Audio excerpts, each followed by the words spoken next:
This time check is brought to you by Cebu Pacific. Fly to buy again and again with Cebu Pacific. Usa na usab ka paragis bila-bila herbal coffee user ang satisfied sa atong produkto mga kaparagis. Ako si Celisina Semblante, 65 years old, nagpuyo sa Tulingon Mainit, Surigao del Norte. Kaning bila-bila nga kafe, ganahan manggug ko kay hayahay ang lawas, unya mawa imong kabuhi. Mag-inom ka ani kada buntag, gana gyud kay imong paminaw sa imong lawas. Kontento ko kayo basta kay kada buntag makainom gyud ko ani. Kini ginama sa GFMQ Marketing kaysa paragis bila-bila, dili na ka mag-agwanta pa.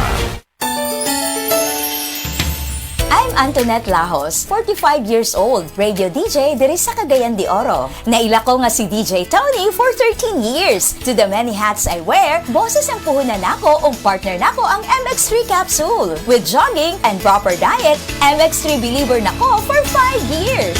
MX3, tunay, natural ug original. Dili ko believe. Mahalagang paalala, ang MX3 capsule ay hindi gamot at hindi dapat gamiting panggamot sa anumang uri ng sakit.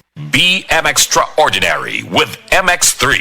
Para sa masanagon himsog na panit, gamita ang sabon nga may tatak Sad Celebrity Beauty Soap. Feel the difference, kutis gold, kutis celebrity ka. Prostate cancer, ang delikado ug mamatay ni nga sakit nga cancer sa mga lalaki. Mag Life Extension Vitamin D3 na mo. Rekomendado sa mga medical doctors. Aprobado sa FDA Philippines ug FDA USA. Suklan nato ang prostate cancer. Mapalit sa mga butika.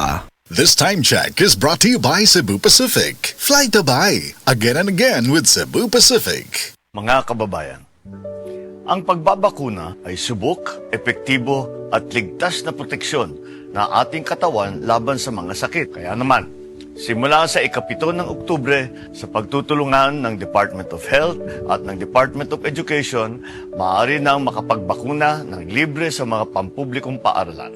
Hindi lang ito para sa ating mga anak, kundi para rin sa karamihan. Sa isang bagong Pilipinas, bawat buhay mahalaga. Kondora, para sa Pinoy, gawa para sa kailangan natin. Kondora, para sa Pinoy, kahit saan, kahit kailan, maaasahan, noon hanggang ngayon.